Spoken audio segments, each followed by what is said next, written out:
Welcome ka pa at andito tayo sa ating channel ngayon at ang gagawin natin ngayon ay kung paano gumawa ng photo tile gamit ng Sintra at ang gagawin natin ay ang 3mm white na Sintra board.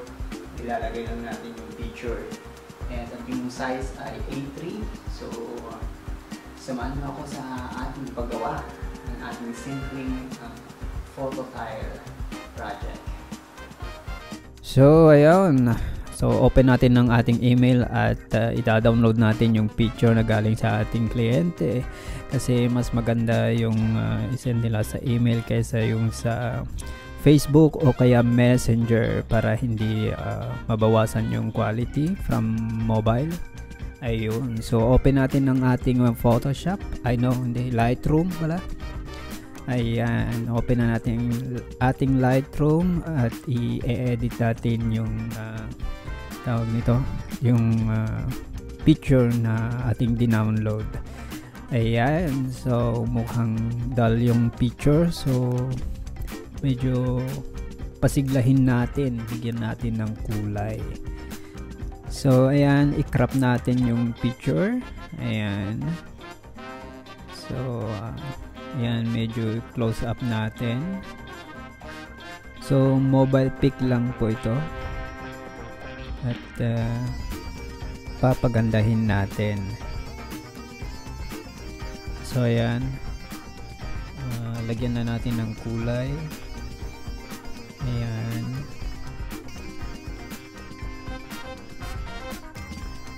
at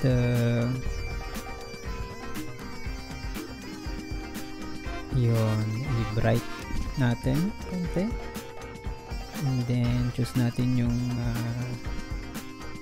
linear gradient, masking ba to, yun, at saka ayun, i-expose natin at saka warm para may kulay konti. Ayan, para nasikatan na ng araw. Masyado kasing dull yung picture, so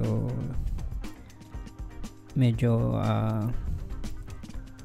lagyan natin ng kulay ang background o kaya surrounding para mas maganda yung output natin. So lagay pa tayo sa baba. Ayan, para maging makulay. So medyo pop up na siya. Pop up na siya. Ayan. So I think okay na siya. And i-export na natin, I guess.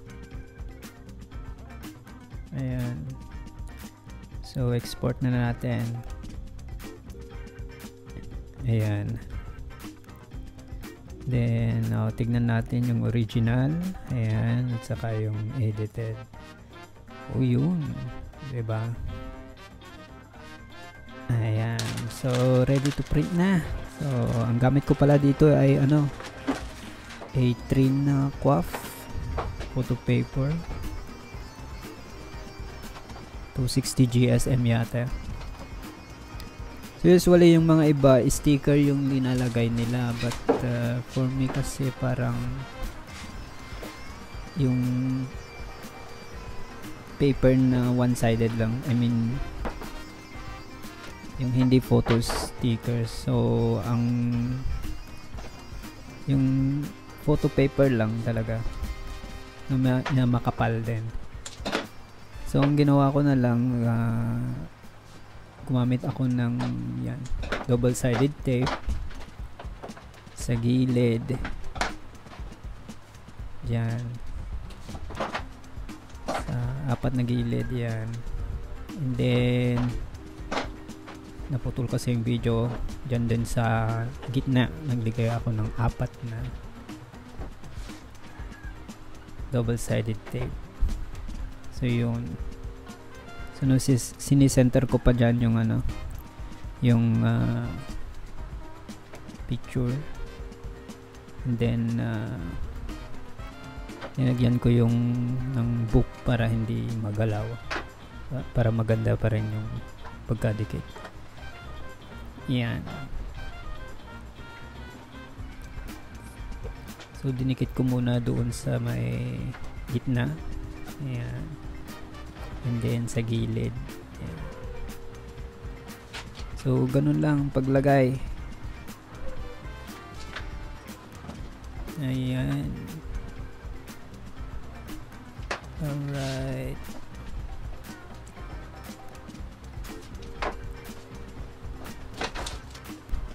Ayun. Ngayon naman, pwede natin siyang i-cut doon sa ating heavy duty cutter.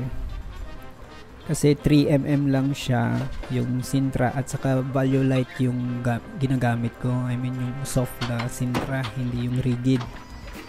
Kasi yung rigid matigas yun. Iyan, okay lang pag 3mm. Kayang-kaya niya naman. Hindi nahihirapan yung cutter. Pero pag 5mm na Sintra na, hindi na pwede. Masyadong makapal na yun. Para dyan. So for 3mm na Sintra board, kayang-kaya lang. Pero ayun lang ang experience ko, wala namang naging problema. Pero yung mga iba, gumagamit na lang sila ng cutter. Mas maganda kasi yan kasi mas consistent yung pagka-cut. So charan, tapos na. Okay. So, ito na nga ang ating project. So, ayan. So, 3mm lang siya. White. At saka glossy paper. So, para sa mga iba, linalagyan nila ng photo top para mas matibay at saka hindi ma-scratch. Yun. Although waterproof naman na to. Yun. As long na nandun lang naman sa loob ng bahay, hindi naiinitan. Hindi naman siya basta-basta mag-fade, no? At saka yun. So kailangan lang natin ng pandikit. Lagay dito. Para maidikit natin sa wall. Right? So, ayun mga kapaa. At hanggang dito na lang muna tayo. So, abangan nyo yung mga iba pa natin yung tutorial. So, pag di pa kayo nakapag-subscribe sa aking channel, please mag-subscribe na kayo. At marami-rami tayong pag-uusapan dito.